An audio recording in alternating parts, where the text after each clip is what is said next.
হিসাবে তারা তাদের ধর্ম শিক্ষা অর্জন করবে, আমাদের কোনো বাধা নাই। আপনারা হিন্দুদের হিন্দু ধর্ম শিক্ষা দেওয়ার জন্য হিন্দু শিক্ষক নিয়োগ দেন, আমাদের কোনো আপত্তি নাই। কিন্তু এই দেশ 92% মুসলমানের দেশ, এখানে মুসলমানদেরকে ধর্মীয় শিক্ষা দিবে হিন্দু, মুসলমানদেরকে ধর্মীয় শিক্ষা দিবে রাম, মুসলমানদেরকে ধর্মীয় শিক্ষা দিবে বাম। আমরা সেটা বরদাস্ত করিনি, কখনো বরদাস্ত করবো না। এদেশের মুসলমানের প্রাণের দাবি হল আমাদের সন্তানেরা স্কুলে যায়, আমাদের সন্তানেরা প্রাথমিক বিদ্যালয়ে যায়, সেখানে যেমন তারা জ্ঞান অর্জন করবে, সেখানে তেমন তারা নৈতিকতা অর্জন করবে।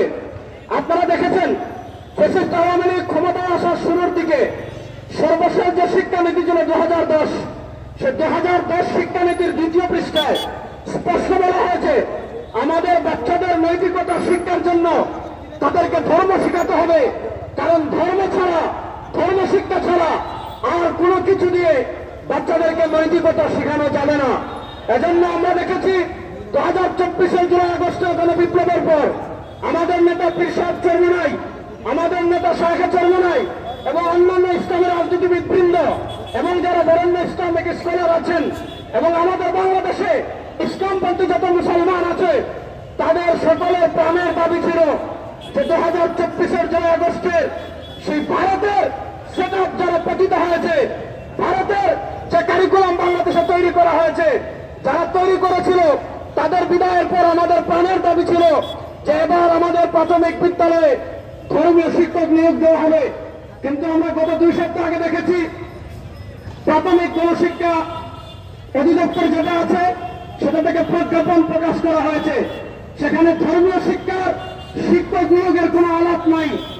92% মুসলমানের প্রাণের দাবিকে উপেক্ষা করে সেখানে গানের শিক্ষক নিয়োগের প্রজ্ঞাপন জারি করা হয়েছে।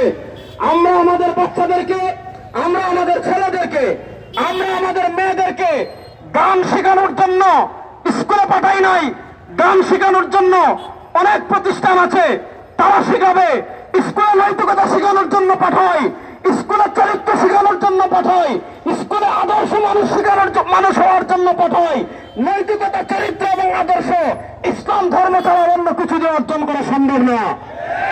সুতরাং আমরা স্পষ্ট ভাষায় বলি, গানের শিক্ষক নিয়োগের প্রজ্ঞাপন বাতিল করতে হবে এবং সকল প্রাথমিক বিদ্যালয়ে ধর্মীয় শিক্ষক নিয়োগ বাধ্যতামূলক করতে হবে।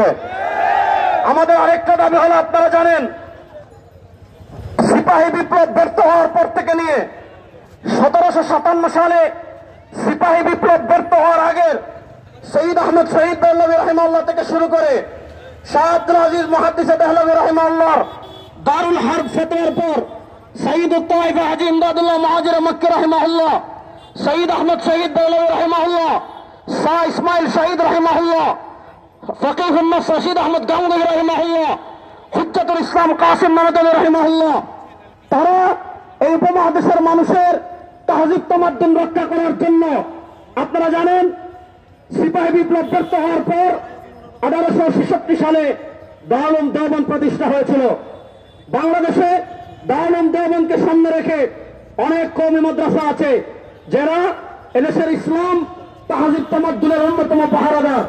আপনারা জানেন আমাদের দেশের দাওরা হাদিসকে মাস্টার্সের স্বীকৃতি দেওয়া হয়েছে, আমাদের দেশের কওমি মাদ্রাসার সনদকে রাষ্ট্রীয় স্বীকৃতি দেওয়া হয়েছে।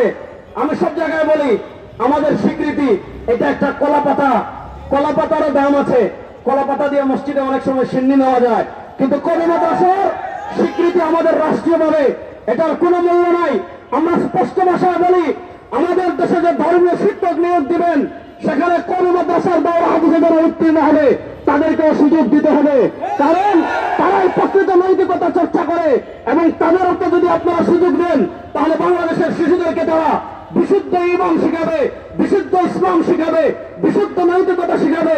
এজন্য অন্তর্বর্তীকালীন সরকারকে আমরা বলি, ডক্টর ইউনূস সাহেব 2024 জুলাই আগস্টের গণবিপ্লব যদি না হতো শেখ হাসিনা আপনারা লিফট বন্ধ করে আটতলায় উঠাতো আর নামতো। 2024 জুলাই আগস্টের গণবিপ্লবে আপনারা রাষ্ট্র ক্ষমতায় বসেছেন ভারতের এজেন্ডা বাস্তবায়ন করার জন্য নয়, আমেরিকার এজেন্ডা বাস্তবায়ন করার জন্য নয়। 2024 জুলাই আগস্টে কারফিউ ভেঙে প্রথম ঢাকার রাজপথে যিনি বের হয়েছিলেন মুফতি সৈয়দ ফয়জুল করিমকে সামনে রেখে বলছি, যদি বাংলাদেশে আপনারা পাকিস্তানে আপনারা যদি আমেরিকান এজেন্ডা বাস্তবায়ন করতে চান, ভারতের এজেন্ডা বাস্তবায়ন করতে চান, বাংলাদেশে আরেকটা বিপ্লবের প্রয়োজন হলে মুফতি